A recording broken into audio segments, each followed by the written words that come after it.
Hi, Miss Janet from the Stouffville Library, and today is Winnie the Pooh Day, so I am going to be reading to you from Winnie the Pooh by A. Milne. So we're going to start at the very beginning. First chapter is entitled In Which we are introduced to Winnie the Pooh and some bees, and the stories begin. Here is Edward Bear coming downstairs now, bump, bump, bump, on the back of his head behind Christopher Robin. It is, as far as he knows, the only way of coming downstairs. But sometimes he feels that there really is another way, if only he could stop bumping for a moment and think of it. And then he feels that perhaps there isn't. Anyhow, here he is at the bottom and ready to be introduced to you, Winnie the Pooh. When I first heard his name, I said, just as you are going to say, but I thought he was a boy. So did I, said Christopher Robin. Then you can't call him Winnie? I don't. But you said, he's Winnie the Pooh. Don't you know what that means? Ah, yes, now I do, I said quickly, and I hope you do too, because it is all the explanation you're going to get. Sometimes Winnie the Pooh likes a game of some sort when he comes downstairs, and sometimes he likes to sit quietly in front of the fire and listen to a story. This evening, what about a story, said Christopher Robin. What about a story, I said. Could you very sweetly tell Winnie the Pooh one? I suppose I could, I said. What sort of stories does he like? About himself, because he's that sort of bear. Oh, I see. So, could you very sweetly? I'll try, I said. So I tried. Once upon a time, a very long time ago now, about last Friday, Winnie the Pooh lived in a forest all by himself under the name of Sanders. What does under the name mean? Asked Christopher Robin. It means he had the name over the door in gold letters and lived under it. Winnie the Pooh wasn't quite sure, said Christopher Robin. Now I am, said a growly voice.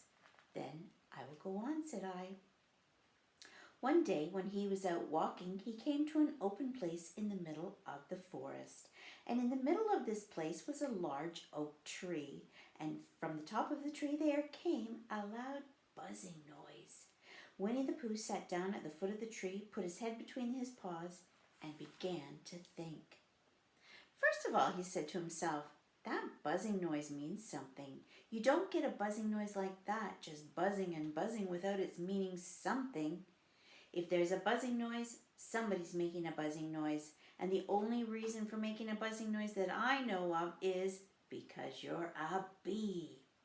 Then he thought another long time and he said, and the only reason for being a bee that I know of is making honey. And then he got up and he said, and the only reason for making honey is so I can eat it. So he began to climb the tree. He climbed and he climbed and he climbed, and as he climbed, he sang a little song to himself, and it went like this. Isn't it funny how a bear likes honey? Buzz, buzz, buzz. I wonder why he does. Then he climbed a little further, and a little further, and then just a little further. By the time he had thought of another song. It's a very funny thought that if bears were bees, they'd build their nests at the bottom of trees. And that being so, if the bees were bears, we shouldn't have to climb up all these stairs. He was getting rather tired by this time, so that is why he sang a complaining song. He was nearly there now, and if he just stood on that branch, crack! Oh, help, said Pooh, as he dropped 10 feet on the branch below him. If only I hadn't, he said as he bounced 20 feet onto the next branch. You see, what I meant to do, he explained as he turned head over heels and crashed onto another branch 30 feet below. What I meant to do, of course, it was rather, he admitted as he slithered very quickly through the next 6 branches. It all comes, I suppose, he decided as he said goodbye to the last branch, spun around 3 times and flew gracefully into a gorse bush. It all comes of thinking honey, or of liking honey so much. Oh, help. He crawled out of the goose bush, brushed the prickles from his nose, and began to think again. And the first person he thought of was Christopher Robin. "Was that me?" said Christopher Robin in an odd voice, hardly daring to believe it. "That was you." Christopher Robin said nothing, but his eyes got larger and larger, and his face got pinker and pinker. So Winnie the Pooh went around to his friend Christopher Robin, who lived behind a green door in another part of the forest. "Good morning, Christopher Robin," he said. "Good morning, Winnie the Pooh," said you. "I wonder if you've got such a thing as a balloon about you." "A balloon?" "Yes, I just said to myself coming along, I wonder if Christopher Robin has such a thing as a balloon about him. I just said it to myself thinking of balloons and wondering." "What do you want a balloon for?" you said. Winnie the Pooh looked round to see that nobody was listening, put his paw to his mouth, and said in a deep whisper, "Honey." "But you don't get honey with balloons." "I do," said Pooh. "Well, it just happened that you had been to a party the day before at the house of your friend Piglet, and you had balloons at the party. You had had a big green balloon, and one of Robert's relations had had a big blue one and had left it behind, being really too young to go to a party at all, and so you had brought the green one and the blue one home with you." "Which one would you like?" you asked Pooh. He put his head between his paws and he thought very carefully. "It's like this," he said. "When you go after honey with a balloon, the great thing is not to let the bees know you're coming. Now, if you have a green balloon, they might think you were only part of the tree and not notice you.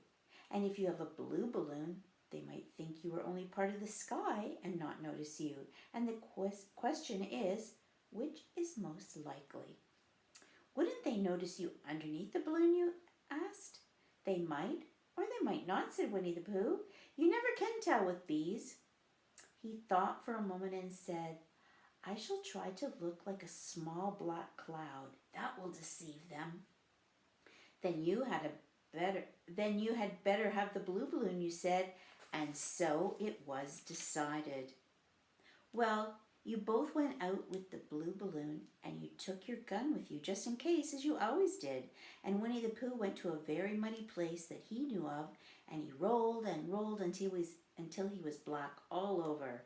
And then, when the balloon was blown up as big, and you and Pooh were both holding on to the string, you let go suddenly, and Pooh Bear floated gracefully up into the sky and stayed there, level with the top of the tree and about 20 feet away from it. "Hooray!" you shouted. "Isn't that fine?" shouted Winnie the Pooh down to you. "What do I look like?" "You look like a bear holding onto a balloon," you said. "Not," said Pooh anxiously, "not like a small black cloud in a blue sky?" "Not very much." "Ah, well, perhaps from up here it looks different. And as I say, you never can tell with bees." There was no wind to blow him nearer to the tree, so there he stayed. He could see the honey, he could smell the honey, but he couldn't quite reach the honey. After a little while, he called down to you. "Christopher Robin," he said in a loud whisper. "Hello, I think the bees suspect something." "What sort of thing?" "I don't know, but something tells me that they're suspicious." "Perhaps they think that you're after their honey." "It may be that. You never can tell with bees." There was another little silence, and then he called down to you again. "Christopher Robin." "Yes? Have you an umbrella at your house?" "I think so." "I wish you would bring it out here and walk up and down with it and look up at me every now and then and say, 'Tut, tut, it looks like rain.' I think if you did that, it would help the deception which we are practicing on these bees."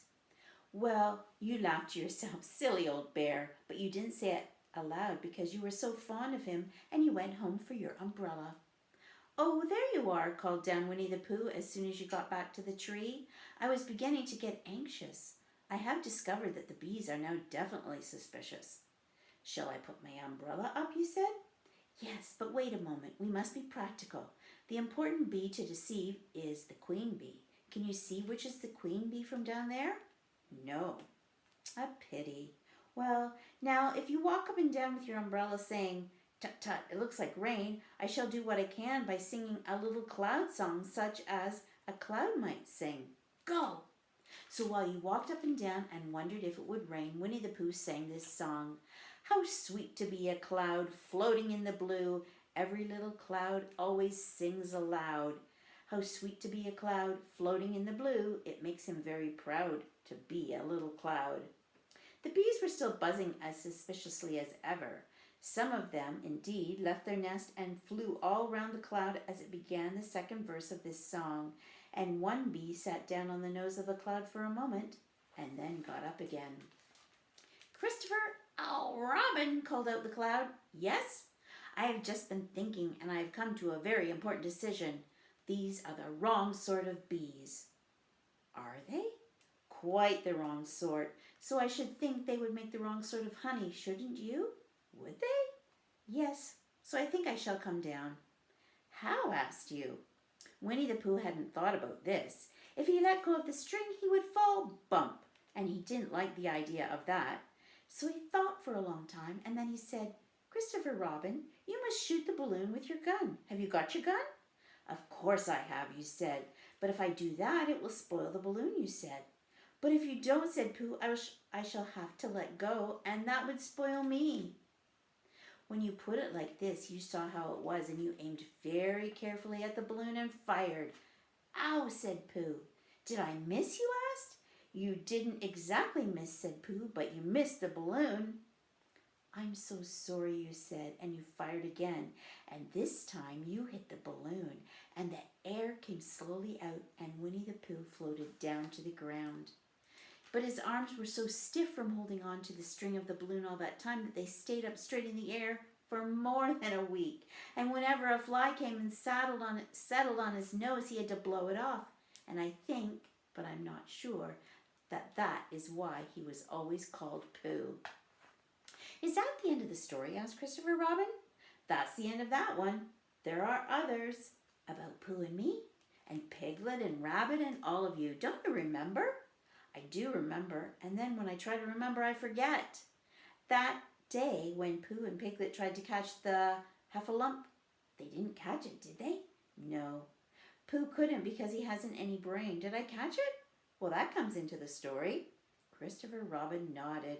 I do remember, he said, only Pooh doesn't very well, so that's why he likes having it told to him again, because then it's a real story and not just a remembering. That's just how I feel, I said. Christopher Robin gave a deep sigh, picked his bear up by the leg, and walked off to the door, trailing. Pooh behind him at the door, he turned and he said, Coming to see me have the bath? I might have said. I didn't hurt when I shot him, did I? Not a bit. He nodded and went out, and in a moment I heard Winnie the Pooh, bump, bump, bump, going up the stairs behind him.